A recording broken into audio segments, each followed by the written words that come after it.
Hello everybody and welcome along to this week's Woolcast. It's been a pretty event-filled week for Liverpool and I brought in the best of the best to join me this week. I'm delighted to say that I've got Keith, Jonathan, and we felt sorry for him, so we dragged Phil in off his holidays as well.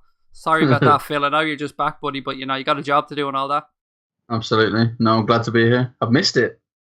Right, as always, lads, before we start, we want to give a massive shout out to our sponsors, Pain Solutions. You can check them out at painsolutionslim.co.uk. And they do some great stuff there. If you're in any type of pain, check them out. They're great guys. They'll look after you. Tell them that you heard from us, and they might give you something off. They might tell you to get fucked, but doesn't hurt to ask, does it? There's been something, lads, I wanted to bring up a couple of times, and people have mentioned it to us on Twitter and that, and it's something that I never really thought about, but I just want to get out there. Some people don't like using Podbean, the app that we host our podcast on. So I just thought I'd let people know that our podcast is available on loads of different podcast apps. I mean, it's on Acast, Pod Addict, iTunes, Stitcher, TuneIn, Blueberry, Pod Paradise, many, many more. Just because we host the podcast on Podbean, guys, you guys are free to listen to it on any podcast app, whatever you choose. Whatever one works for you, you'll probably find the Anfield Road Wolves podcast on there. So subscribe, check it out. We hope you enjoyed them. But we'll get straight into this week's opening question now. And I have to say, there's a couple of them on their fucking beauties. I really have to say I'm proud of these ones. The first question, and I'm going to come to you first, Phil, is what sport would be the funniest if everybody participating had to be drunk? The first one that came, I thought of a few when I saw the question earlier today, but the first one that came to mind is the one I'm going to go with, and that'd be ice hockey. I just think ice hockey pissed would be absolutely hilarious. I've tried ice skating whilst I've had a few beers, and it does not go well. So just the idea of that many people on really sharp blades on ice chasing after a black puck moving really quickly whilst trying to tackle each other with sticks is just going to be absolute carnage. So for me, definitely ice hockey. In fact, I'd pay good money to see that. See, if you're drunk like me, though, all that would happen is you'd be leaning on the stick, kind of just falling around the place, just trying to stand up. But just your head on the stick trying to balance. When you said it to me, do you know what instantly came into my head? This is fucked up, but I thought to myself, what if the Mane incident happened in ice hockey? Oh, God, yeah, that'd be amazing. His face would be split right open. Yeah, then he'd have something to complain about. Then we wouldn't mind so much about a red card. Then it'd be a red card. Definitely. Keith, what sport for you would be the best if everybody participated? Now, as a man that likes a drink, Keith, I'm sure you probably participated in a fair few sports over the years with a few drinks on you. Okay, yeah, so rugby has to be the funniest game I've ever played while I was drunk. Touch rugby, of course, but it just turns into absolute carnage. Like, literally, we were in Salou. We went there for a rugby tournament, and everybody had to wear mankinis while playing rugby touch, right? And literally, everyone was pissed. It was absolute carnage. Balls everywhere. I'm sure they're fucking wearing balls everywhere. It was mental. It was mental. But no, really, really a lot of fun. So try it out, kids. Rugby while drunk. Now, we have to say at this point that the mankinis are not mandatory. They're optional in touch rugby. Well, it's more a case of if you're wearing mankinis, don't send us the pictures. No video evidence allowed. We do not want to see it. I'm a bit worried now that Keith's been groomed at this point. Yeah, because I'm sure they're pretty popular over here, but here it's become like a hangout kind of social event at Tag Rugby. About some mankinis. Yeah, but mankinis takes it to a whole new level, and it's become. I'm told it's quite the sport to meet people of the other half. Even so much so that I know one of the guys, one of my mates, calls it tag and shag. But if you're doing it to mankinis, it brings it to a whole new level, doesn't it? Well, you can't bullshit the girls anyway, can you? Exactly. No. It's usually bigger, I swear. It's cold out here. Yeah. Take me how I am. So, yeah. My tag is flesh coloured. Jonathan, what sport for you would be a best sport to play when you're drunk?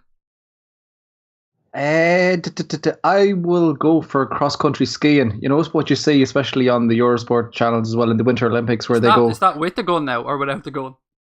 Well, maybe either or, but definitely when they go off the big jumps and stuff like that, and then have to swivel in or out, I'm sure that'd be great fun. Because it looks carnage at the best of times. Never mind when you throw a few gargles in, and plus you can properly say you're on the piss even. Oh, bit of bump. So everyone gets the job.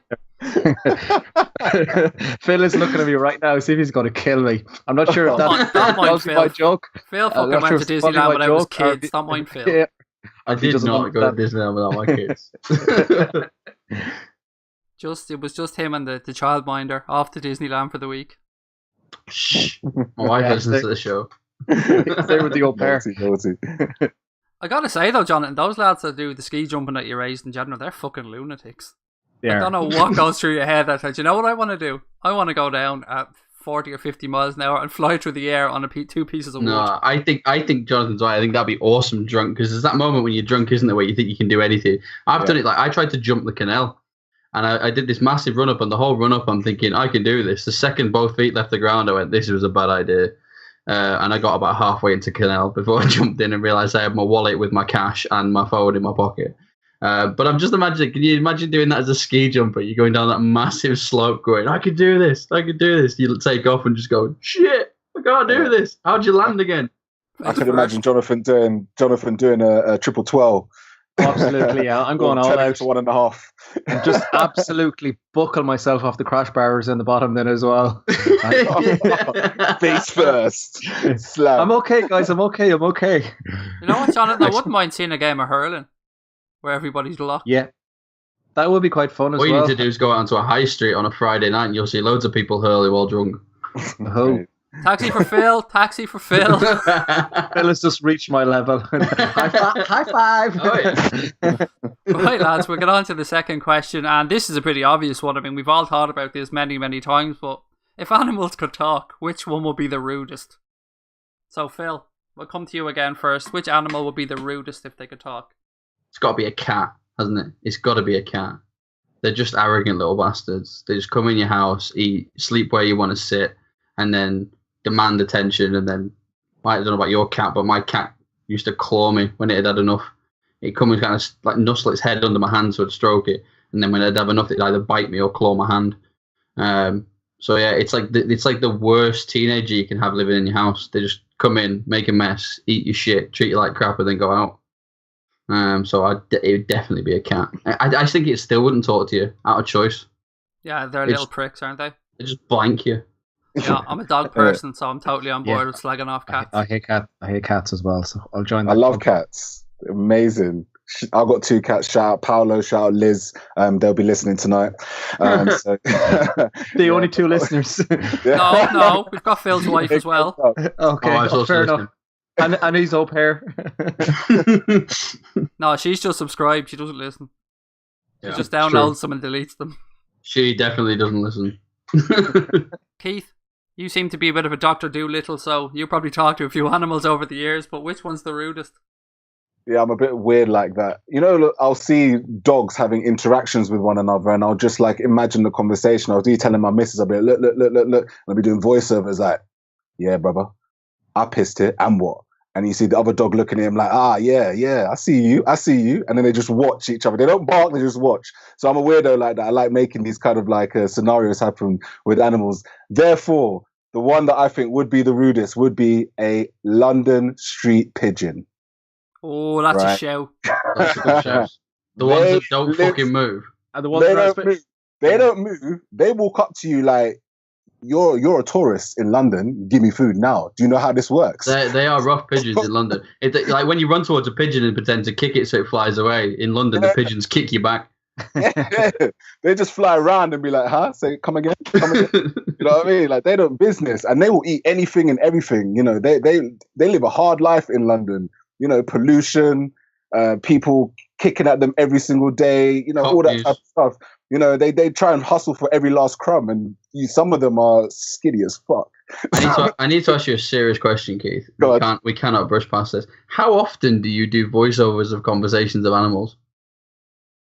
With my missus, quite regularly. I love the fact that this isn't a one-off thing. No.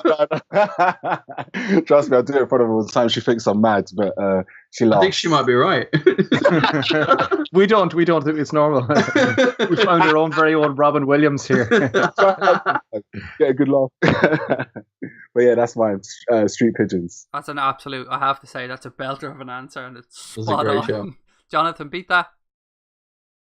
Yeah, just as Keith was telling about he's a passion for animals there. The scene that popped into my head is the scene in Inbetweeners where Jay is after getting his car, and the squirrel comes out and they try and run him over a couple of times, and they play a game of chicken with the squirrel, and eventually mugs them off.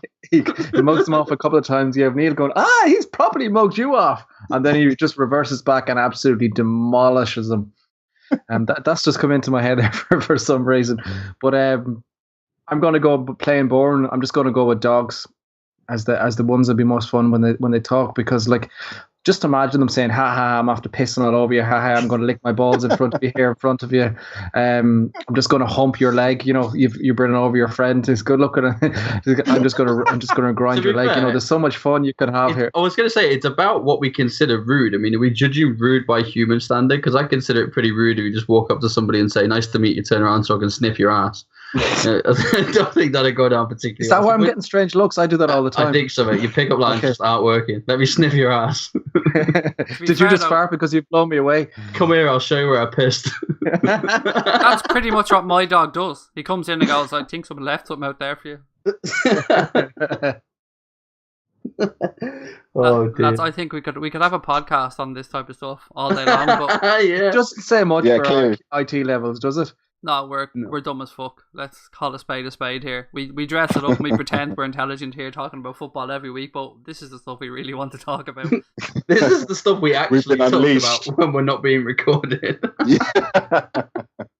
Look, lads, fun over. It's time to get into the football, and unfortunately, I'm going to have to bring up the game on Saturday at lunchtime. And there wasn't a game Saturday at lunchtime. There wasn't really, no. There was a massacre on Saturday at lunchtime. But look, the first thing that I want to ask you guys is, did the lack of fight shown by the Reds when they went down to 10 men piss you lads off as much as it pissed a lot of other Reds off, from what I can see across social media platforms and friends of mine that have messaged me and stuff? So, Keith, I'll come to you first on this one, buddy. I haven't spoke to you since the game, whereas I've spoke to the other two guys. So, what do you think when we went out to 10 men? Now, we'll get back to covering why we went down to 10 men, but were you unhappy with the fight shown by the team?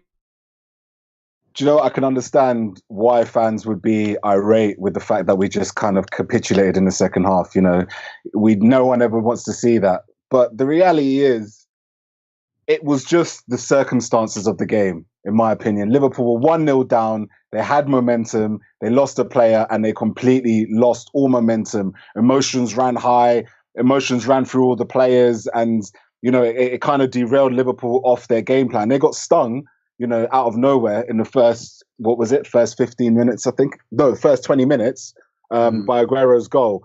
And, you know, we were making a very good comeback. Had Mane not been sent off, it would have been a different game, completely different game. But I think sometimes when you play in those type of games and incidents like the Mane incidents happen, they can derail you and kind of really put the emphasis on the home team, particularly when we were 1-0 down. I think the second goal just before halftime, crucial, ended the game. I haven't seen the Jurgen Klopp team be taken apart like that in a long time. Probably never, to be honest. So I put it down to a bad day at the office. I really do. I think the emotions of the game, you know, caused us more aggro than it needed to be. But what City were doing to us, I haven't seen. So I hope this is just an anomaly. I think it is just an anomaly. I think Liverpool bounced straight back on Wednesday. Phil, to make it fair, I did say to Jonathan at halftime during the game that if I was Klopp, I'd take off our best players now, rest them up, and pack up shop and just call it a day. But what did you make of it?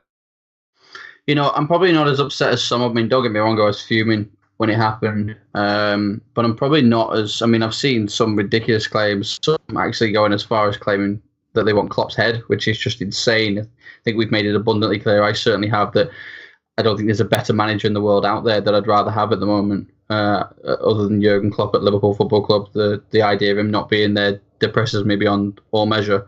It was just a bad day at the office, as Keith said. I think I'd almost go as far as to say that it probably happened to the worst player it could have happened to. I think if you'd have lost an Emma Can or a Clavern or someone, we'd have just changed formation and we'd have just played counter-attacking football, dinking the ball over the top. And if you had I mean, I mentioned this about Salah before. When we played Mane last year, it was great apart from the fact that defences knew that if they just took a couple of people on Mane, it would basically break up our attack when we were trying to play counter-attacking football. You can't do that when there's two of them that are just as fast. So I think any other player other than potentially Salah that went off, that would have got that red card, and we'd have probably still put up a much better fight than we did. I think we were almost out of options. We didn't have the attacking options that we needed. I mean, Mo got into a couple of positions. I'm sure we'll talk about that later. But Mo got into a couple of decent positions and didn't take advantage of them. Mane was gone. Bobby wasn't getting the service. So at that point, you're depending on your midfield and, more importantly, your defence to sit solid throughout a game. And we're back to our defensive issues again. So there is no way that without a decent attacking threat or another attacking threat, that we were going to ride out that game with anything other than our asses handed to us, simply relying on the strength of our defence. So it was a bad day at the office. Shit happens. Yes, okay, you can say, well, what happens if what happens if Mo or Mane gets sent off again? They've just combined the players. Malamino. Yeah, that's the new SAS. But what, it's, for me, if it was, I think my point is that how many games are one of those two players going to get sent off in, realistically? They're not malicious players. They don't play dirty football. So it's highly unlikely that we're going to see that. We might see it once if we're unlucky again at some point this season. But yeah, I'd go so far as to say that actually it's probably the player that got sent off that hurt us the most. I think we'd have coped better if we had our attacking options. If it had been a defender, we wouldn't have fucking noticed. Especially if it was Clavan, we'd have probably applauded the ref. Yeah, exactly. Yeah, he's done us a favour. Interesting you said, though, about the red, like, neither Salah or Mane would most likely get sent off again. Liverpool as a whole, we're quite a clean team. Yeah, we are, yeah. Sending offs, we rarely have to deal with these situations. So it was definitely a crazy day at the office for all these situations to pop up at once. Yeah, it really was. I think you're right. Jonathan, we spoke after the game. You hosted the podcast after the game. We had a good chat about it, but you've had a bit of time to cool down and look back over the game. And Klopp made a really good point, something that has been on my mind a lot over the last few days, where he said that he'd rather lose a game 5-0 than lose 5 games 1-0. And no matter what happens, no matter what's said, this was always going to be a tricky fixture, an away trip to City. So if he'd lost 1-0, we wouldn't have been as angry as we were. And the fact that we lost 5-0 is because of the red card. Now, we'll get to the red card later on, but I just want to see if time has kind of chilled you out a little bit, or if you're still as angry as you were. I'm still angry about the decision. In terms of our overall performance and the result, without sounding like a complete nonce, I'm not that overly disappointed, because you have to bear in mind, I'm disappointed that we lost, but the matter of, you got to bear in mind, with losing Mane, as Phil touched on excellently there, one of our most important players, losing that combined with the second goal before half-time, Klopp made a decision that he was pretty much going to throw this one away. He was going to wrap Salah up in cotton wool and just close up shop, or not close up shop, but just kind of throw the towel in pretty much and look ahead, because he's looking ahead. We have Sevilla Wednesday night, Burnley, we've United are coming around the corner. There's a lot of big games coming. And it's like what he did with Coutinho when he came back after international break there last week. He could have easily brought him on, at least put him on the bench there yesterday. It would have been another option, but he looked at the overall picture and said, look, you need a couple of days pre-season. You need a couple of days training inside you. We'll probably play you Wednesday night. So he's looking at the overall picture, which for too long we've probably gone short term. And with all the extra games, we're going to be going Wednesday, Saturday, Wednesday, Sunday for a lot of games with European football. With domestic cups are going to start soon, as well as the League Cup is 2 weeks time or something like that. It starts up as well. So fixtures are going to come thick and fast. He made a decision, and I think over the course of the season, as frustrating as it was to get whipped by the scoreline, I think it will turn out to be the right decision. I agree 100%. As I said to you at halftime, I would have taken them all off at halftime. The 3 big players, rested them, and put everything in ready for Wednesday. Lads, I want to focus on 2 players in particular from the game against City, And the first player I want to bring up, and Keith, I'll come to you on this one, is Salah. Now, he keeps getting into great positions since he joined us, but he has a tendency to miss a fair few chances. And I want to just get to ask you, is it a worry for you, or do you think it's a settling in period, or is it something we're just going to have to learn to live with for Salah? Interestingly enough, he seems to be better at finishing chances when he's in the box than when he arrives in the box. I don't know if you've noticed that. He seems to be very much like kind of a fox in the box, gets the last, kind of gets his head on the ball or is in the right position for tap-ins. And he gets into great positions in and around the 18-yard box. But sometimes I think he might frustrate us a little bit when he's running in at pace with the ball. And, there'll be times when it will come off and it will look delightful. But I have a feeling that he's going to miss a lot more. It's frustrating. It is, definitely. But to be honest, I'd rather he puts us in those type of situations more times than another player might not. Do you understand what I mean? Like, he's going to create dangerous opportunities, if not for himself, then for other players around him. So, his misses could be another player's gain.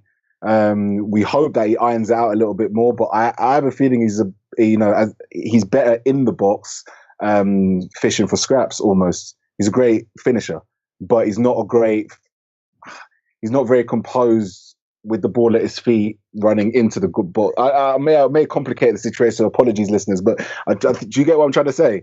He's much better. Yeah, Absolutely, he's much better as a finisher in that respect. So it will be, but at the end of the day, his speed, his overall ability that he offers to Liverpool far outweighs the chances he's going to miss when he should have bent it around the keeper, for example. Well, to be fair now, there is nothing better than seeing Salah in full flow, and also to give him his dues, running at that speed with the ball, it's very, very hard to get set for a shot as well. We have to say that, to be fair to him. Absolutely. And obviously there'll be comparisons, or there has been comparisons to him and players like Ian Robin, but we always remember these type of players on the great goals they score. We forget about the times when they have missed big chances in important games and the keeper saved it, or Robin maybe hasn't bent it top corner. So he's just one of that type of play. He's a very, very effective wide forward, and he's going to offer so much. And the only people that I think are really kind of trying to poke holes in his abilities are just those that want to kind of fish for comments or do banter stuff and compare him to, he's just a shit for your Walcott was one of the tweets I saw out there recently. And it was just like, the guy's been here for 5 minutes. We'll judge him at the end of the season. How would we know if he was a shit Theo Walcott? I don't think I've ever seen Theo Walcott play football. He's that sprinter, isn't he there? Yeah. The one that warms up a lot. Yeah. He plays for about half a dozen games and then he gets them to a bit of a record. Decade. Injured. And then puts out a rumour that he wants to leave. He doesn't get an approved contract. And Liverpool get linked with him all over again. But no, I think Salah's, the game against City, again, is just one of those situations where maybe the chances, if everybody stayed on the pitch, maybe Salah would have scored. Yeah, and Phil, it's always been said that you have to get into these positions to miss them, and you have to be in the positions to miss these opportunities. So at least he's getting into those positions. I'm currently on 18 of 19. I'm watching Mo Salah's 19 goals for Roma last season. And so far, 3 of them have been from running outside the box. The Juve goal was one of my favourites, I have to say. The rest of them, as Keith has quite rightly said, is him in the box getting scraps and getting his foot to something, or getting his head to something, which is unusual because he's a midget. But no, it was 3. He scored 3 goals from running outside the box or taking a shot outside the box in that 19-goal season. So is this a settling in period? No, I would suggest that this is Mo Salah, and this is what he's good at. And whilst there will be an element of improvement under Klopp, and hopefully he will become a bit more composed in those situations, he's not a kid. Ultimately, he's a seasoned professional, and whilst he will continue to get a little bit better, we're probably not far off his prime. So to expect him to suddenly to be able to, out of those 19 goals, increase maybe 3 to, let's say, 10 of those goals from being outside the box is a big ask for somebody. And would you want him to do that anyway? Do you really want him to focus on that side of his game and potentially lose a bit of sharpness in the side of his game that he does get goals? I'd argue you bought a player knowing exactly who he is, knowing he'll improve a little bit, but knowing who he is and what he does, so let him get on with it. He's quickly becoming one of my favourite players, Phil. I have to say. Yeah, mine too. I Absolutely absolutely love the love guy. him. I think he's great. And you're right. There's nothing better than seeing him in full flight. I think the goal against Arsenal was a prime example of that because he dinks the ball back. He runs that far. Now he does finish on that occasion, but what he also had, and whether or not this is a confidence thing for him, I don't know. There'll be a lot of theories behind that, but he's missed a couple of one-on-one opportunities when it's all him. If that makes sense. There's nobody else with him. So if he doesn't score, it isn't a goal. And that pressure, I wonder whether that pressure gets to him. Because if you think about that goal against Arsenal, Mane had followed up right behind him and was just there for a layoff. If he wanted to sprint that far and then just dink it for Mane to smash into the net, he could have done. And was that safety net enough to make him feel calmer about taking the shot? I don't know. It's like training, isn't it? When players take penalties in training and they'll go 10 for 10, and then you stick them in a big game environment, it's a completely different scenario. I guess we'll know as the season goes on, and I want to come to Jonathan on the other player that I wanted to talk about in the match, and that was Trent, Jonathan. And Trent got roasted quite a bit by Mendy in that game, but that could turn out to be a blessing in disguise because Trent's a young guy. He's going to make errors. He's going to make mistakes. It's something that, as supporters, we're going to have to learn to deal with because he will have days where he's excellent and he will have days where he's not so great, but that's the joys of a young player, but he will eventually go on to be the pro that we all want him to be. But basically what I'm getting at, Jonathan, is that could have been a blessing in disguise. He could have learned a lot from that game by watching Mendy and being up against Mendy. Oh, most definitely. Yeah. You sometimes him settling down and all the hype after the goal against Hoffenheim. It's very easy, as much as your focus as a person is, it's very easy just to believe even a couple of % of the hype that's going along and the whole everything's wonderful and this is too easy for me. He's still a kid. He's going to have days like this, and as you correctly said, he's going to learn a hell of a lot more in a day like today than he would if everything went okay for him. I would have gone with Gomez. Against City, I have to say, I thought he would have added a little bit more defensive structure, and my thinking was that he would go with Gomez and maybe start with Trent Wednesday night against Sevilla and go a little bit more attacking at home. But going back to Trent, his performance, he just didn't look at it from the off really. Even a small little thing, he was very slow and sluggish on the throw-ins, which it really isn't like him. I'm not sure did the occasion get to him or whatever. Maybe that's too strong, but he certainly didn't have his best performance, and I thought he was particularly poor for the key goal from me was the Jesus one right before half time, and I thought he was incredibly poor for that. Now there was shambolic defending all across the line. I think there was two guys that had two City strikers were lining up for free headers, but the ball shouldn't have been allowed to be whipped in. It's like there's going to be days like this. That's one of the reasons why I wasn't jumping up and down. Like some fans were crazy when Klein was announced as injured or whatever. Some people are going, "Oh, this is great." You still like to see Klein back in it because he just adds, even if it's just pushing Trent on and training and stuff like that, and just little tips and stuff like that. And I'm watching the game back here again in the background, and he's been sluggish. He's been out of position. This is Trent I'm talking about now. It's just one of those days where things didn't go right. And there will be more and more days like him, as they will from all the younger kids. But it's a complete learning curve for him. And it's time just to move on, really, and not really read too much into it. It's like what I think Klopp summed it up perfectly before. Is like, don't get too high with the highs and don't get too low with the too lows. You need that little common sense medium. Look, he's going to turn into a superstar. I've no doubt about that. He's going to be one of the best right backs in Europe. Give him 5 years, I think he'll be one of the best right backs in Europe. I really think he's that good, but got to have a bit of patience.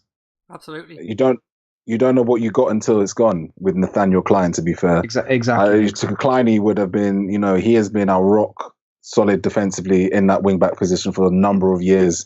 And I think we're really going to start to miss it a bit. Trent's a great football player. No doubt he'll turn into a quality right-back. But him and Gomez, they concede too many crosses into the box on the right-hand side, more than I've witnessed in Liverpool for a number of years since Kleiny's been in the team.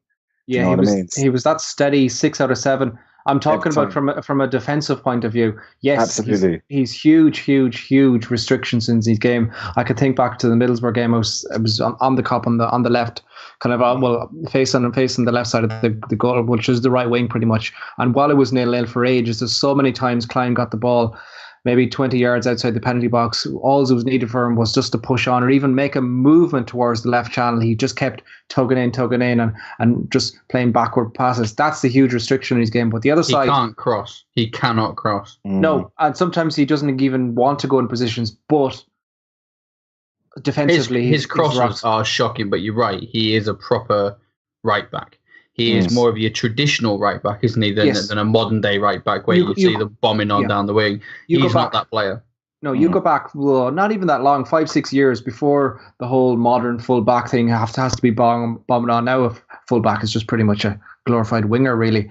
Yep. Klein would have been a superstar if you go back 5-6 years even, because defensively, that structure up and down, he's quick. He gets up and down. He gives an option. Not always a very attacking option, but he gives an option. And defensively, he's rock solid. He covers across well. So there's small. Just on that point. That kind of goes back to what I was just saying about Mo Salah, which is you knew what you had when you bought him. And okay, I appreciate that he wasn't a Klopp signing, etc. But you either need to accept that he is your right back and that's what he does and play to his strengths, or you need to replace him because it's vital for the squad and the cohesion of the team that they play a particular way. Because if you've got a right back who is absolutely solid in defence but can't go forward, why are you asking him to push on and put crosses in that you know aren't going to go anywhere? Why are you making him waste his energy? But then the argument to that would be he hasn't had the opportunity to have Mo Salah in the team, and you could argue when Sadio Mane played on the right hand side with Nathaniel Klein before he went AFCON and got injured and stuff, that actually they were starting to gain quite a decent balance. Like Klein was gaining confidence because he knew that he was be able to play it to someone who. Well, again, there's less pressure, isn't there? He doesn't have to get forward and put the cross in because there's somebody far more capable in front of him that he can give the ball to that will go and do that. Exactly. You've absolutely nailed it there, Keith. I was just about to say the same, because you bear in mind, if you have Salah in front of you now playing at the left wing, you don't need your fullback flying on, whipping in balls. You just need him to be an outlet and just to be giving another option just to drag a couple of defenders away or being up and down a cover and even sitting a little deeper to allow that Salah doesn't have to track back as much. So I think Klopp had it in his mind that it was going to be something like Klein and Salah down the wing. I look, put it this way: if Klein's fit, he played Saturday. He started Saturday. Agreed. Sorry, Keith. Go on. You want to come in? Oh no, sorry. Just one more thing. This isn't a knock on Trent, by the way. You know, we know that he's going to learn all these situations and do all that. But I think it was an important point to note out Klein's absence in this match in particular. No, guys, they were fantastic points, and there was some great insight there from all of you into what you believe we should be doing, and it's been really interesting listening. I just sat back, let the three of you guys talk, and honestly, it was really interesting. I've skirted around this and I've held off as long as I could, but look, it's time to get in to the red card. And Phil, I want to come to you first because myself and Jonathan have had a chance to bitch and moan about this on the Off the Cuff pod, and Keith, I'll come to you afterwards. But Phil, what did you and Mickey Mouse think of this when you seen it over in Disneyland? Do you know, I made a couple of points about this, and these are just my opinion. Part of me wonders when Mane first makes that tackle, and anybody watching it back, watch his expression. So the tackle happens, they both hit the deck, and his eyes are straight on the referee. His eyes are wide, his eyebrows are raised. For me, at that moment, he's looking at the ref as if to say, "Are you sending the keeper off?" Because that keeper's just come charging out the box and ploughed into him, and technically he's the last man. So, and then it's only afterwards he suddenly starts to realise, okay, the guy's on the floor, he's bleeding, and the ref's not saying anything, and his heart must have been in his chest, beating out his chest at that point. So I genuinely think that was it was a 50-50. The other 2 points that I made off air, and I'll make them again now. Number one was his foot's in his dangerous height. Get that. We'll come on to the Richie thing later, but I get that. However, if Mane gets his foot to the ball first and the keeper plows into his thigh or his knee because he's literally just got a touch, is that a red card for the keeper? Is that still a red card for Mane, even though he got to the ball? I mean, at which point do you say, yes, your leg's in a dangerous position, but because you got to the ball and that negates it? And an example of that is my final point, which was that Sky pumped tons and tons of money into TV rights for the Premier League. They advertise that the Premier League is the best league in the world. The advert that's currently doing the rounds here in the UK, and I suspect internationally as well, is a combination of the best moments and the best goals from last season from the Premier League. One that they spent particular time on, even doing close-ups of his foot touching the ball and all this kind of stuff, was Emre Can's bicycle kick. Both of his legs, by definition, are in a dangerous position. If a defender sticks a head in to try and get that ball, are we saying that that wasn't one of the goals of the season? That was now a red card for Emre Can because the defender got his head in the way of his foot? Because his legs are in a dangerous position by the letter of the law. So I need to understand, and I don't think the rules are clear enough with this, but I do need to understand at which point is it okay to have your leg in a dangerous position? Is it when there's contact with the ball? I mean, it's just so unclear. It's either dangerous play or it's not. I think he was very unfortunate to get the red card. When I saw it at first, my first reaction was probably the same as his and thought, are you sending the keeper off? My next thought was, if it's Mane, it's only a yellow. And then when he got the straight red card, I was fuming, absolutely fuming. In fact, immediately on Twitter afterwards, I said, that's getting rescinded on appeal. But nothing will happen to John Moss. And it's ridiculous that nothing will happen to John Moss. And it turns out today, I think we've announced that we are appealing it. I think they've got to 5 p.m. tomorrow, if that's correct, to come back with a decision. Is that right? I think we've appealed the length of the game, the ban. I think we're hoping to get it reduced to 2 or 1 games.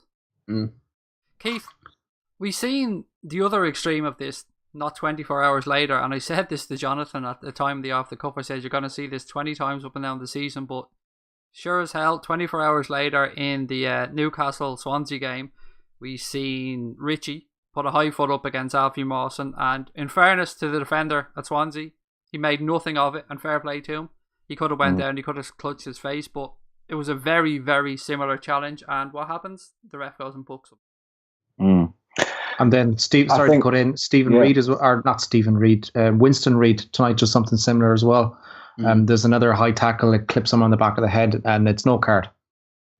Well, I think Phil touched on it, and obviously Jonathan backed it up. There is a massive grey area. And I think it's important to kind of note that, look, at the end of the day, Liverpool are not advocating to stick boots in people's faces. It was an unfortunate accident. I'm sure, the fans of both clubs were concerned for the keeper's safety at the time, and we're happy that he's going to make a recovery, albeit with marks on his face. So, of course, these situations can happen. It's football. It's not just, but it's understanding, where you take the risk in trying to make something happen in terms of a passage of play, but there will be some risk. You look into the age of going for headers. At the end of the day, Mane could have gone in with his head, right, and clashed his head with the keeper's head, and they both could have been knocked out. But then obviously no one gets, even though that could be dangerous in some sense, the ball's high in the air, you're both jumping for it, you're not necessarily paying attention to each other, right? You're only paying attention to the ball. That was also dangerous, putting your life and the person who you're trying to win the ball's life in danger. So the grey area needs to be dealt with. The conversation needs to happen, whether you like it or not. I think you have to have the conversation and ask, are we going to now make this a mandatory that if you put your leg high above, it's an automatic sending off? And if that's the case, then every referee across the country should be making those decisions. And if they don't make the decisions, then they should receive, come up and says, they get sent down to the championship or something like that. You have to really deal with this grey area, because we were discussing earlier. Say, for example, you bring in video technology, which is going to be brought in a couple of years' time. You could be spending absolutely ages trying to figure out between different referees, different people's interpretation of that particular piece of play, because clearly referees themselves have different interpretations of the play. So do you then interpret it based on emotion? Like a person sits there, watch the video referee and bases it on emotion. Do you base it on what a lot of people would say would be fair game almost? Mane was in his right to try and reach for the ball. He was only watching eyes for the ball. The keeper was the one that came out of his box in the first place, and out of his area. But one man's fair game is another man's horror tackle. That's the problem. Correct. Exactly. And imagine having two referees with completely opposing sides. It's going to cause absolutely mayhem. So the FA just be leaders. You know, the Football Association sometimes is to come out and just say, boom, this is what the rules are. This is what should happen. If it doesn't happen, there will be consequences. The FA came and did that and actually grew some balls sometimes and actually took the ball by the horns when these controversial decisions come up. Then maybe there won't be such, we won't be arguing about, 1 week this guy gets a red card, the next week this guy doesn't get booked. But that's the problem, though, right there, because what you ended up with was a culture where the FA won't ever grow some balls and do that. They've never done it before, so why would they do it now? In fact, it got so bad. If you remember a couple of seasons ago, I mean, we are going back a couple of years now, but it got so bad and the referees were so poor that rather than addressing the fact that we have the best league in the world with some of the worst referees, instead of fixing, well, it's probably not the worst referees, but you get what I mean. They're certainly not to the standard of the Premier League, and they let us down a lot. I mean, the amount of times that a referee is sent down to the Championship and then comes back up, and they make tons of mistakes on similar games and yet allowed to referee the same fixture and all this kind of nonsense. When a team has made a complaint about a referee and then you put that same referee on one of that team's games a few weeks later, all this sort of stuff needs ironing out by the FA, and they've never actually done it. So the FA sat down and said, okay, what do we need to do here to try and resolve this issue? Because there is a big conflict between the clubs and players and the referees. So what did they do? They brought in the ability for referees to book a player for questioning their decision. So instead of fixing the referees, you just made it against the rules to question why they made a mistake. And then you have all the, to just elaborate on that, Phil, you have like the referees are wrapped in cotton wool. They can't question their decision. Managers can't question. This is what I'm saying. So that's why they brought that in, because and the big heavy fines and everything. It was easier to stop people publicly questioning the referees and saying stuff on them on the pitch and embarrassing the referees and potentially highlighting issues than it was to address their weaknesses in those issues. The thing about it, keeping what Phil said in mind there, and it's expanded on what we're talking about anyway, so you'll get to make your point. Are we expecting anything to be done with Mane's red card? Are we expecting the games to be reduced, or do you think the FA or the Premier League will hold firm? I think they'll hold firm. I think they're too stubborn. I don't see them going back. I think you're looking at a 3-match ban. I'd be surprised. Now, that being said, Liverpool can put a very good case because there's been 4 or 5 similar incidents over the weekend that have gone unpunished, are various different levels of punishment that don't reflect. But I think if you're going to think the FA are going to have common sense about refereeing decisions, I think you're forgetting about it. The point I was just going to make is nobody is surprised that John Moss made a decision like this, because everybody that knows anything about football knows that he's a terrible referee. Yeah. So are we really that surprised? It's like the standard of football, the standard of managers, the standard of players, the standard of coaching, everything. Even the fans, let's be honest, have got better. But the referees are just rewinding back. And it's a huge issue because they claim to have the best league in the world. They pump money worldwide, but the referees are scandalous. They're untouchable, though. That's the point. So if a player has a bad game, we've just sat on a podcast now, days after the event, talking about Trent Alexander-Arnold's mistakes. Now, admittedly, we did it in a loving way, and we want him to do well, and we're all confident he will do well, and it was done in a supportive way. But ultimately, we are still talking about his mistakes. Now, he will be asked about those mistakes by the press. He will be asked about those mistakes by fans, and he will certainly be asked about those mistakes by the coaching staff. What about referees? We can't say anything. Managers can't say anything. Players can't say anything. If club puts in a complaint, you can guarantee that bugger will be refereeing one of your big games in a couple of weeks' time. It's a bully culture from the FA. It's we're not fixing this, so we're just going to make it impossible for you to talk about it. And that's out of order. That's not on. Would you expect anything else, though, to be fair? You wouldn't expect. No, the bastards. But it's the whole kind of, I'm the boss, that's it. There's no reason with me. You don't question me. It's just like the old head school principal kind of mentality the whole time, which... To be fair, though, I am all do as I say, not as I do. I'm all for the idea that only the captain can go up and talk to the referee. I'm all for that idea because... But even they get in trouble now. You see it working in rugby. And the referee has complete authority in rugby and there's respect towards him. But if there's a point to be made, the captain is allowed to make the point to the referee. And the referee might not make any changes, but he's allowed to make that point. And sometimes, as Phil rightly said, In football, nobody's allowed to talk to the referee. He's untouchable. I think the question comes as well, if they were to overturn the decision, let's say, and make it 1 game or 2 games, it's a dangerous precedent to set for a start. So there's that to take into consideration. But I think the other thing to take into consideration is, and this is, I mean, the Sacco thing all over again, isn't it? When he got banned for the finals in the Europa League. And then that decision got overturned that he hadn't actually been doing something wrong. There was just some nonsense. So here he is back again, even though he was banned for that period. You know, I get once football has happened, it's happened and we move on. But surely there's a case to be made. I mean, I don't know what you could do about it, if anything, other than piss and moan, to be honest. But if they come out and say, hypothetically speaking, yes, Liverpool, we've looked at it, it was a harsh decision, and we overturn it. Here you go, here's Marnie back.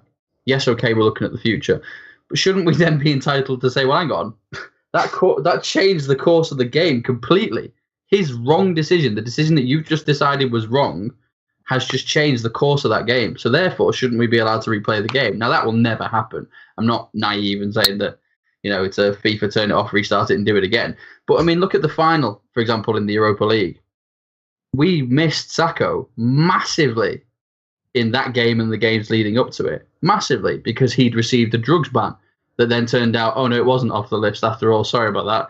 Welcome back. Here he is, sticking back in. How is that allowed that can have such a massive... Somebody else's fuck-up, somebody else's mistake had a massive impact on a game, yet the result remains the same? Yeah, well, to be fair, my real issue with this, before we move on, I don't want to dwell on this too long, is just the inconsistency. And if it's a red card for Mane, then it's a red card for Reed, it's a red card for Richie, and it's a red card for anybody else that does it. But we're treading the fine line, as Phil said. What about bicycle kicks, overhead kicks, all that kind of stuff? So we could go on about this for days, but look, lads, it is what it is. We hope it gets reduced. We're not holding our breath, but fingers crossed the FA look at it, or the Premier League look at it and say, you know what, other tackles have been similar, we're going to reduce it to a 1 or 2 game ban. Phil, last point? Last thing I'll say on that is I think the rule actually talks about the leg being head height. Like, whose head are we talking about? Because if we're talking about... Well, I was actually thinking the other way. If we're talking about, like, Mo Salah's height, then technically you can't raise your leg above, like, knee height to get the ball. You just have to shuffle around the pitch. Why are you bullying Salah's height so much, Phil? Do you know what? I don't know. I love the guy to beat. I have to find something to bully because he just seems perfect otherwise. Go find a pick on a minion. Yeah, exactly. The minion just kicked the shit out of him.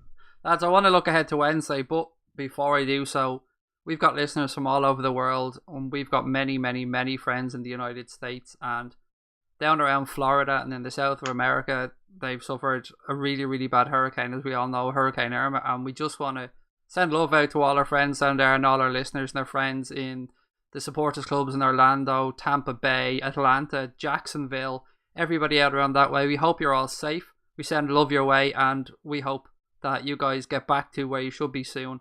And we just wanted to say that really quickly because we are a podcast that's listened to by wolves all around the world, and we meet these people, we talk to these people on Twitter and on social media. They've become our friends and our family, and we just want to wish them all well. So lads, I just wanted to get that out there before we move on. Definitely. Yeah, stay safe, guys. Look after yourselves, man. We push on to Wednesday, and Sevilla are rocking up to Anfield. And I don't know what anybody else feels, but I'm in the mood for revenge. Oh, God, yeah. I still haven't gotten over that Europa League defeat. But I want to make Jesus Navas homesick again. What starting 11 are we expecting for this game, lads? Basically, some of the positions are nailed on. The front three is probably not going to change, but are we thinking maybe we're going to see Robertson back in? Is Milner going to come in for experience? Is what Jonathan said going to happen? Is Gomez going to come in at right back? What are we expecting to happen? Keith, I'll come to you first on this one, buddy. What type of... We'll start with the defence. What are we expecting on Wednesday? I reckon Lovren gets brought back in for Klaban. 100%. I think... I don't think that's going to last too long. I actually think maybe Lovren was even given the opportunity to be rested for this game, even though I don't know why, because he didn't go for international duty, but maybe just needs to get his head in it. I think you're going to get Trent Alexander-Arnold will play. I think Robertson could get his moment at left back. I think the manner of the defeat, even though obviously Klopp almost inadvertently admitted that they downed the tools himself, maybe might give him an opportunity to shake things up a bit. The interesting point I want to make, and I'd like to put this to you guys, was I thought Roberto Firmino's performance was pretty poor against City. And I wonder now, Klopp has been saying that there's going to be much more competition, that players can't expect to play every game. That was the rhetoric that came out of the summer, at the summer camps. And I wonder if Daniel Sturridge might get the opportunity to lead the line against Sevilla. Give him his opportunity. He hasn't managed to start a game yet. Firmino's, kind of travelled straight back in on Thursday, played the game on Saturday morning, away from home as well. Maybe he might start from the bench. What do you guys think? I think you're more likely to see Sturridge against Burnley on Saturday than you are against. I agree. I think Firmino still starts. Most definitely at Europe, yeah. My team, I think by all accounts, interestingly, I just want to make one little point. Rewind it back to the City goal, and it's something that I've been harping on for ages. So, which one? Yeah, that harping on for ages. I think I know where he's going with here. Mingele's distribution. The goal, the first goal is after flashing up. That move started with Mingele just booting the ball down to two City defenders who win it. It comes through. Now we part open, but if that ball is played out carefully, that move doesn't happen. Anyways, rant over. Hendo was weak as fuck, I think, as well in that move. He was, yeah. And it was piss poor, and Clavin's, I don't know what he's trying to do, and he doesn't have any sort of pace to I was getting really pissed off, actually. One of the things I did notice in the game, and this includes the first sort of 30 odd minutes as well, even when we were playing okay, was how many of our attacking moves ended up with Mignolet. Yeah, there was another one. There's another move I just saw. I just have it on the background, and there's another one that this is all when it's 11 against 11, and it was a nil all of the time. Plays a goal kick short to Trent, who gets pressed. The ball goes back to Mingele. Loads and loads of time. He takes a huge touch out to the right, and then shanks the ball over the line. Klopp has gone ballistic on the sideline. But this is, again, I mean, I've made this point a few times tonight, but it's about playing to your players' strengths. Mignolet isn't great at distribution, so stop involving him in team pressing moves. If you want to fuck about the back, which personally I hate with football anyway, but if you're going to insist on playing the ball back to your defence, just don't play it to Mignolet. Because, I mean, how many times... I mean, okay, he's not as bad as Karius at holding onto the ball for too long. Karius seems to... He goes the opposite. Well, he plays the chicken with attackers. He just kind of goes, "Here's the ball, come and get it," and just stands there for a bit, which gives me a heart attack every time I see him play. One thing I took from the City game that gives me hope is we spoke about Mendy and how quickly he was getting balls into the box, and that reminded me of the first game we seen Robertson play. Robertson, I love a defender that gets the ball in that quickly when a defense hasn't got time to set. Robertson is greater than Mendy. That's absolutely what I'm saying. He's the Scottish Mendy. I'm with that. We're selling him next year for 55 million. The thing is, we questioned whether or not he was he didn't play in the last European game because of nerves. If that's the case, does that mean we still don't see him on Wednesday? Do you stick Moreno in there? I mean, okay, there's a bit of history there as well. To be fair, do you stick Moreno in that game? Moreno hasn't been as bad as the other defenders for the first few games. You got to give him his fair dues here, Keith. I agree. I love the fact we're praising him for being less shit. Not for being good. Keith's been banging the Moreno drum for a while, so when we give him credit, I'd like to bring Keith in to let him have his moment in the sun. He has been. He's at the end of the day, that's the kind of mentality you want in this team. You want fighters. You want people that kind of get knocked back and come back strong. So I'm very happy for Moreno, but I'd like to see a bit more Robertson. I don't know. There seems to be something a bit more calm and assured about Robertson. And Moreno's better going forwards, but sometimes in defensive situation he makes you skip your heartbeat. So I'd like to see Robertson and he's doing well in Europe. He's doing well in the Euros, so he's definitely got that pedigree, even if it is against European smaller teams. But I'd like to see him play. Yeah, you know what? It's a good point about his assurance and his calmness. That's something that struck me about watching him, and I don't want Moreno to play for a reason that's actually got nothing to do with his quality. I'm not a huge fan of players playing against their ex-clubs. The hoverboard. No, they're ex-clubs. I'm just not a fan of it. I just think that there's maybe too many friendships there at times, and they may be a little bit soft, and that's probably just me being an absolute pessimist. But I think Moreno played in the Europa League final. We did.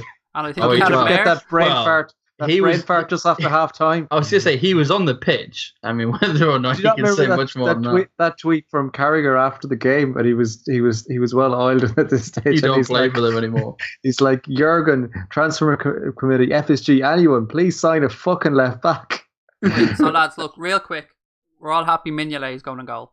Yeah, nobody. No, No, he's not going to go. Karius is going. Karius will be in goal. Karius. Karius is in goal for Champions Karius League. is playing Champions League. Oh, See, this is one of the disadvantages of you being a disentangled from social media. yeah. I'm off social media, lads. I only get bits and pieces here and there. Yeah, Joyce come out and say it's pretty much common knowledge that Karius is going to be Champions League keeper. Yeah. Cool. All right, so fair enough. So Karius is in goal then. It's much of a muchness at this point, to be fair.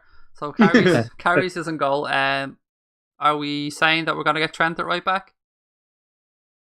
Yeah. Probably. Keith? Yeah, I hope so. Yeah, I'm not a fan of Joe Gomez there. Sorry. So really not. Don't like it. So then we're going Lovren and Matip in the centre. Yeah.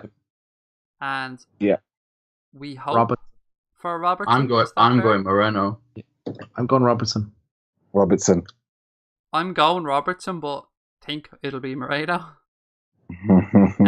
Then into the centre tree is a Gini Chan. Well, this is going to be interesting because Coutinho's coming in. I'm going Hendo, Chan, Coutinho. Yeah, okay, I go for that. Yeah, see, I thought he was going to bring Coutinho on about 60. That's where I'd almost consider a Chan, Coutinho, Gini. Chan, Coutinho, Gini. You're not leaving Hendo out. Go fuck yourself. No, he's not dropping Hendo. Nah, I don't think. Yeah. I think you can even see the double pivot kind of coming in there at times. Chan and Hendo just sitting a little deeper. Wijnaldum's if Wijnaldum does get dropped for this game, I think we won't see him again for a while. I was expecting 30 minutes from Coutinho in this game, and then with Mane's ban to have him reintroduce them. But look, don't get me wrong, I'm not going to complain if Coutinho's in the starting 11. I think Coutinho's in the starting 11. He played well for Brazil. He's had extra days training now. I think to only give him half an hour, 20 minutes after having rested him for a big game would be criminal. Yeah, it doesn't make sense. He's shown that he's fit and fresh. He had the majority of preseason with Liverpool. He played really well for Brazil. After a bad back for a couple of weeks and not a lot of football being played. Emotional back pain. And this type of game should suit Coutinho as well, the European football style of absolutely, especially when he has two runners beside him. He needs to put. I think there's almost. I think Wednesday night would be a really good night for Coutinho to come back, and the reason I'm saying that is, no disrespect to them, against a team like Burnley, there's still a little bit more. There's less pressure, isn't there, for Liverpool fans and everybody else associated with the club, and there are still a lot of Liverpool fans that are pretty pissed off at Phil Coutinho. There aren't many occasions where Phil can come back into the squad and not be the centre of attention. I think a Champions League night at Anfield is one of those occasions. That's a good point. Yeah, that's totally a very, very good point. That's a very good point. Our front three pretty much picks itself at this point. I know there was a possibility somebody mentioned of Sturridge coming in, but I think Sturridge will get about 30 minutes. I just don't think he'll start. I think he'll be. I hope we stick with the front three because the more minutes they get together, the better in my eyes. A couple of quick things before we move on to the last topic of the night, lads. Around Sevilla, what players should we be looking out for? What players should we be worried about? And the second thing I wanted to kind of address was, personally, I think we should top this group. So I just wanted to see how you guys felt we should get out of this group, or how we should get out of this group, and how far we can possibly go. So we'll kind of try and cover one thing at a time, but we'll start with Sevilla. And Phil, I know I made you do some homework on Sevilla.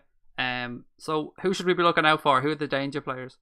I've always liked David Banega. He was, in fact, a couple of years ago, he was actually linked with us a number of times. It just never came to fruition. Can't talk about Ever Banega without saying that he ran over himself with his car. I can't ever not bring that up. He did run it. I hope the commentators bring it up on Wednesday. Well, we won't hear.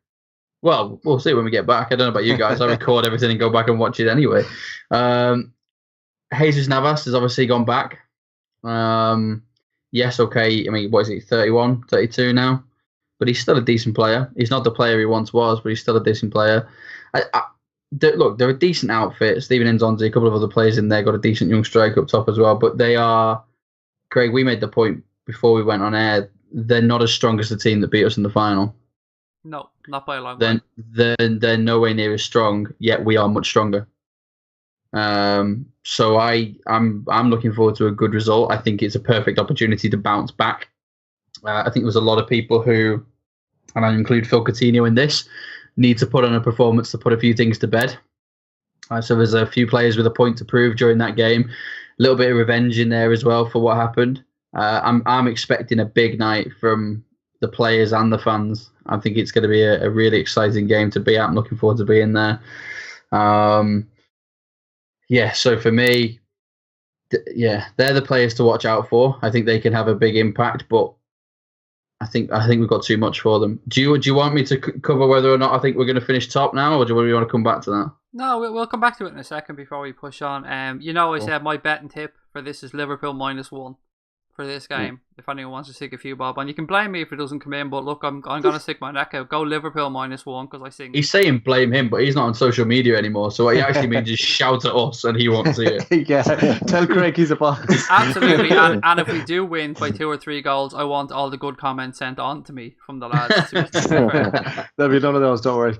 Keith, what are you expecting to see from Sevilla, and is there anybody in particular you're worried about?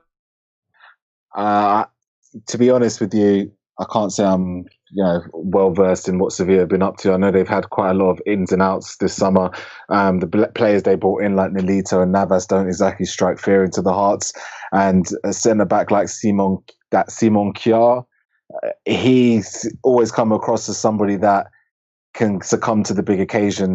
And if we can start fast and quick, we should be able to deal with Sevilla quite comfortably.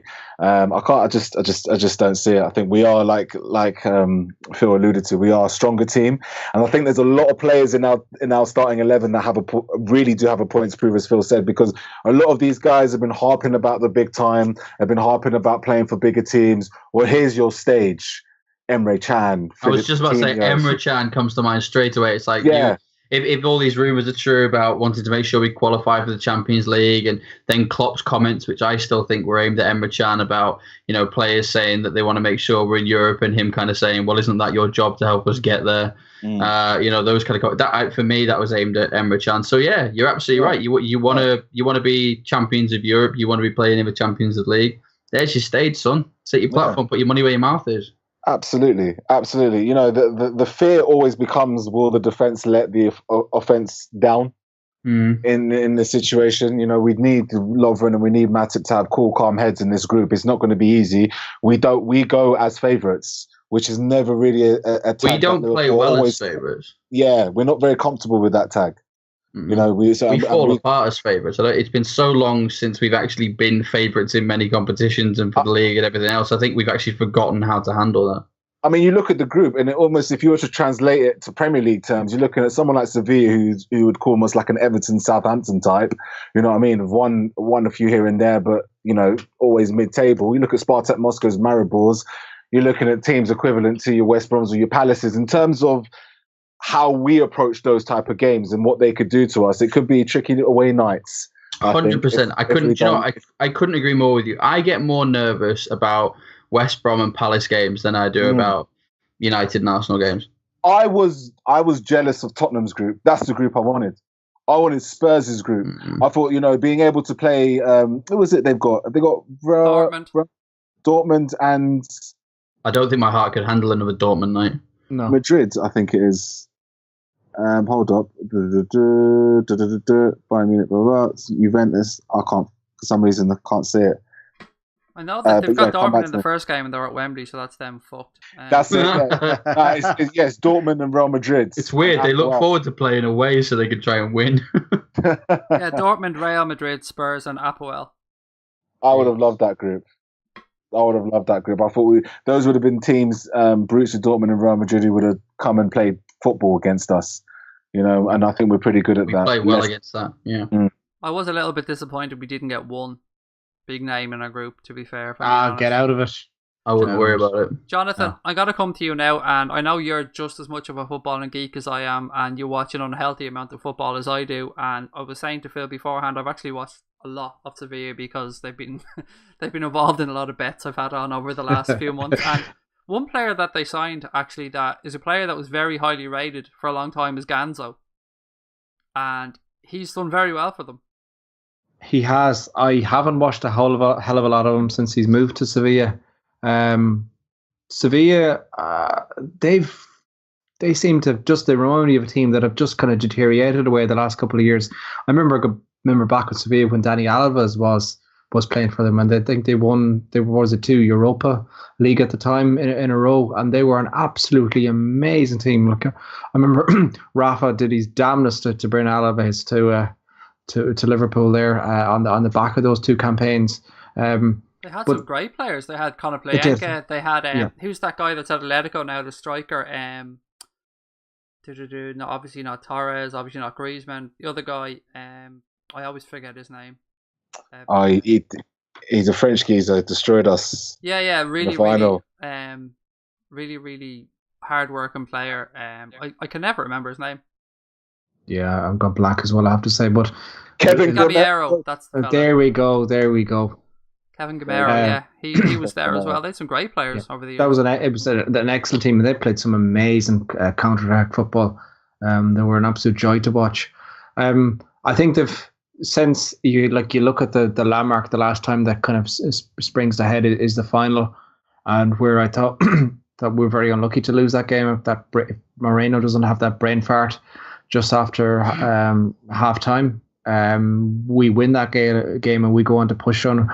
Don't forget Sturridge's beautiful goal, like one of the best goals you'd see in a European final, that outside of the left ping into the top corner. But since then, if you look at the course of the 2 teams, I think we've gone on a massive up and they've kind of lulled, and if anything, probably deteriorated a little bit. It's probably me with my super optimistic hat on, but I think we're going to blow them apart Wednesday night. I think Anfield is really going to be bouncing. Like it's a double-edged kind of wounded animal. There's the whole 5-0 against City, and there's the European Cup final, the loss as well. That match to the first European night at Anfield. Considering, look, I don't have to remind anyone how shit our last Champions League campaign was. I think there's a real group of players there that have been waiting for a night like this, and let's hope it's one of those, without sounding going all cliche, let's hope it's one of those famous European nights. Let's rock the place to the foundations. Let's really get at them, because you look at it and we get a good result here, and we're bang on for top place in that group. This is probably the biggest game we're going to play. So we get a good result here, get a couple of goals, get off a good start, and this could be the start of a long, successful European campaign. Well, that leads me nicely into the next part of this. I wanted to come to Jonathan, and I'll start with you. Are we going to top the group, and how far do you think we're going to go this year? So yes, I believe we'll top the group. I think we're really going to rock Europe up, considering our niche, our forte is playing against teams that are kind of bigger than us. I think we're going to rip a lot of teams up in Europe. I think we're really going to catch teams on the hop that mightn't necessarily be aware of our attacking force, for the simple reason we haven't been around Europe so far. I think we're set up perfectly to play European football. We can sit deep and now just smash them on the counter. We have that burning pace. We have a lot of different options. You get Coutinho back in the team as well. I think we're going to have a long run ahead of us. I'm going to say quarter semi-finals. I'm loving it. I'm all over that. Semi-finals, here we come. Phil, what about you? Are we topping the group, and how far are we going to go? I'll do it in reverse. I agree completely with Jono. Quarters or semis. I really do. I don't think we've got enough to win it. If we get a couple of lucky results, we might come close, but I think quarters or semis. And that alone is a big statement, having been out of it for a while. Especially coming from a miserable bastard like you. Yeah, yeah, definitely.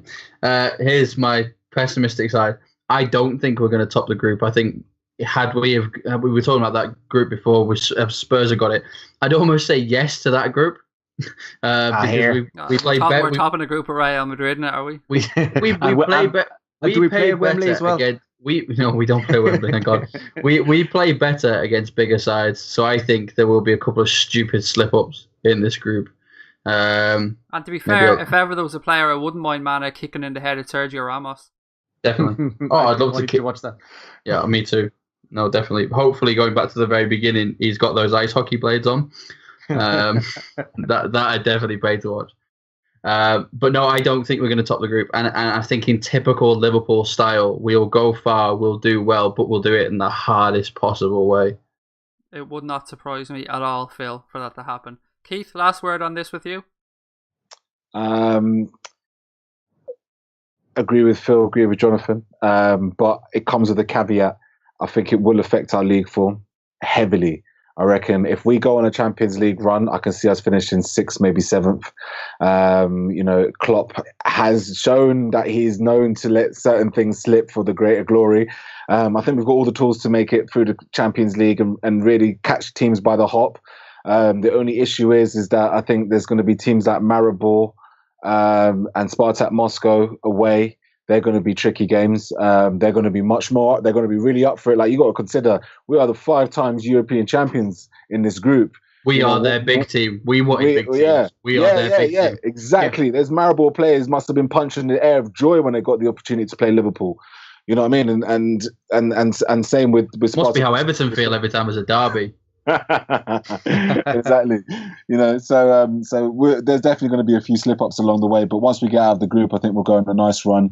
There'll be some fantastic football. We'll definitely put ourselves back on the map, but I think it's going to affect our league form. So how Liverpool is that? Quarters, semi-finals. It's don't qualify for Europe the next year. It's going to be like your favorite drug, but and eventually there's always going to be a come down, and that's what this season's going to feel like. That is so Liverpool. We absolutely don't condone taking drugs, boys and girls. Absolutely not. But if you do, they can be really good fun. But that's absolutely your own choice. Lads, we're looking forward to the game on Wednesday. Loads of the Wolves are going to be at the game. Myself, Jonathan, Phil. I think Aaron's going to be there maybe. Asif is going to be there. So we're going to have lots of content in and around the game. Lots of periscopes before and after the game. An off-the-cuff podcast live from the hotel myself and Jonathan are staying in. So God only knows how that's going to turn out. But keep Can't an be eye any out worse for than it. McDonald's, can it?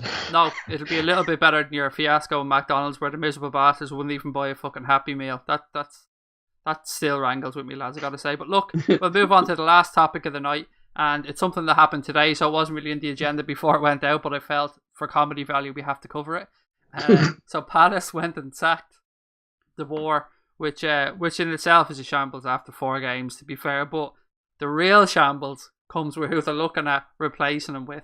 Phil, I gotta come to you on this because I see you put out a tweet. It.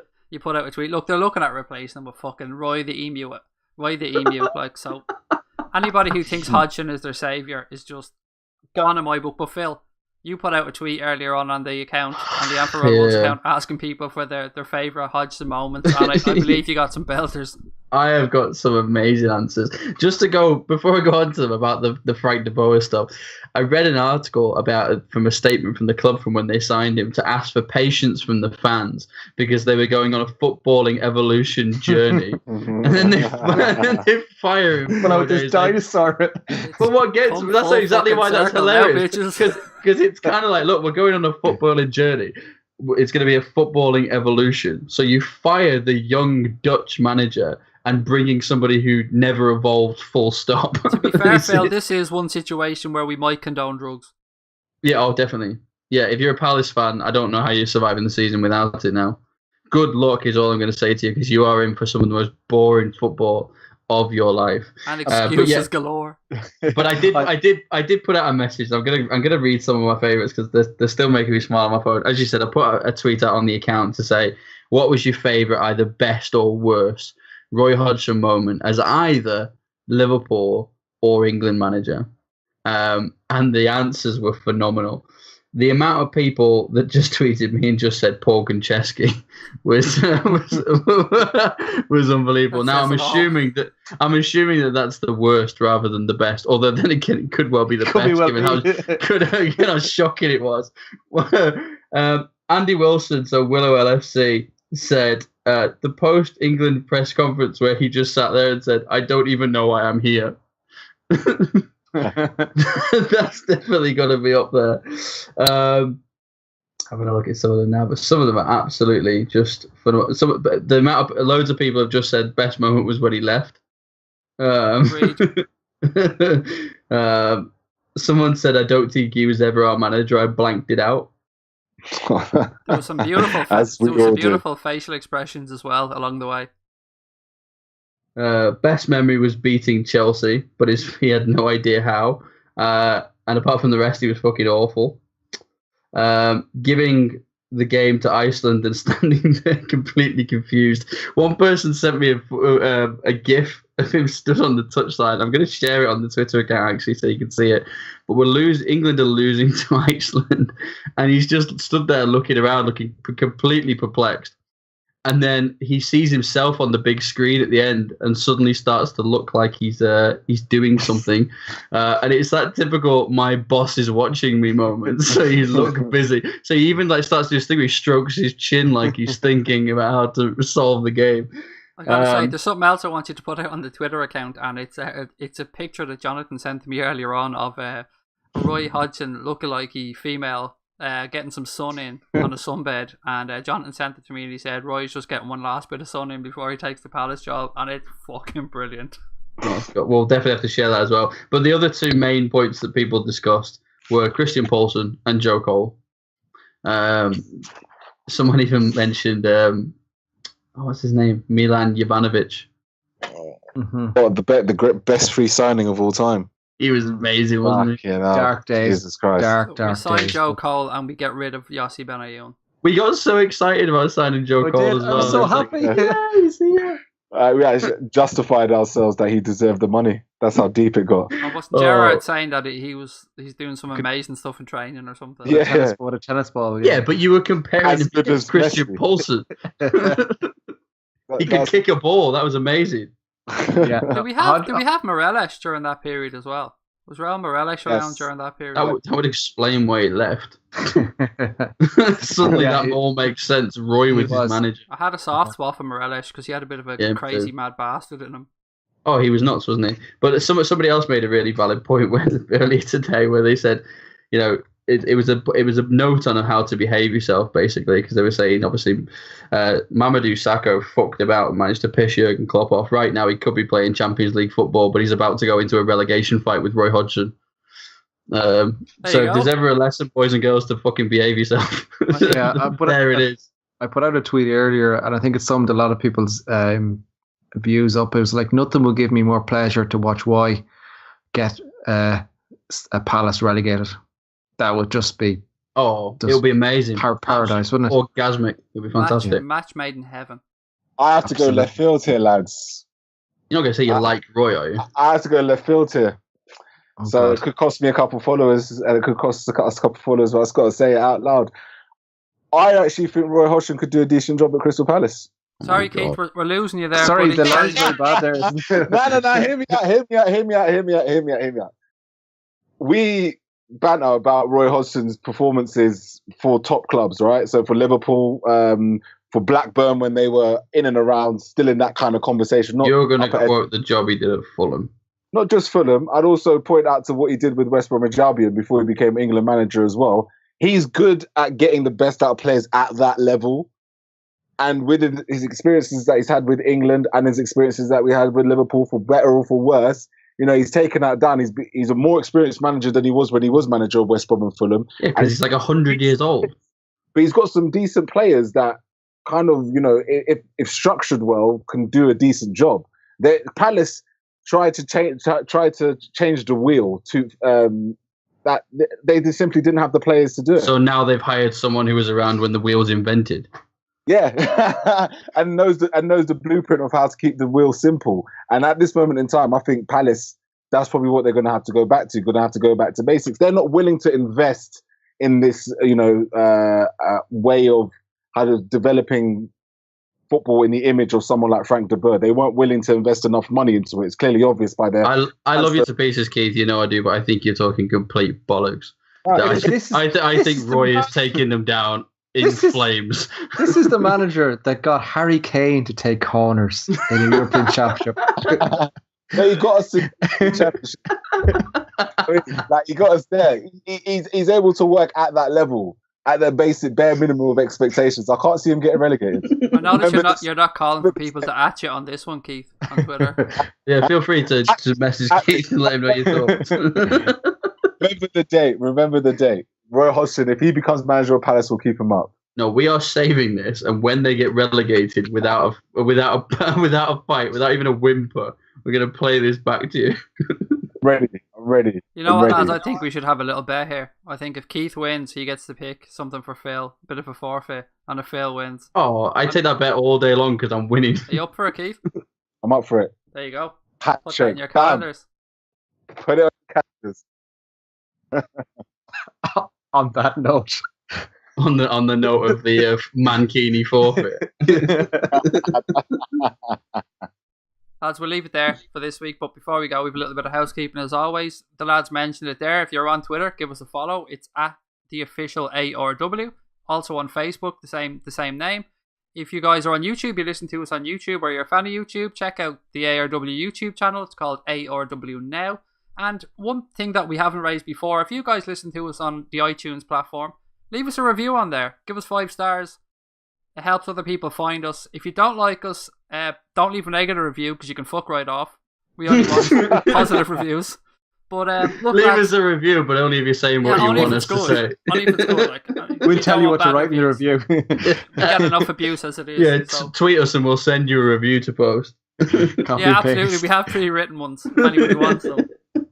Just message in and we'll send it on to you. But look, lads, huge thanks to Jonathan, to Phil, and to Keith for joining me this week. As we said already, we'll be at the game on Wednesday. Lots of stuff coming up around it. You'll probably be sick of the videos that we'll be putting out, but tough shit. We're going to put them out anyway. We hope you guys enjoy what we do. We'll talk to you after the game on Wednesday. Liverpool are going trash Sevilla. You heard it here first. They're going to trash Sevilla. 3 or 4 goals in it. Enjoy your week, guys. We'll talk to you soon. Thanks a million. Good luck and bye-bye.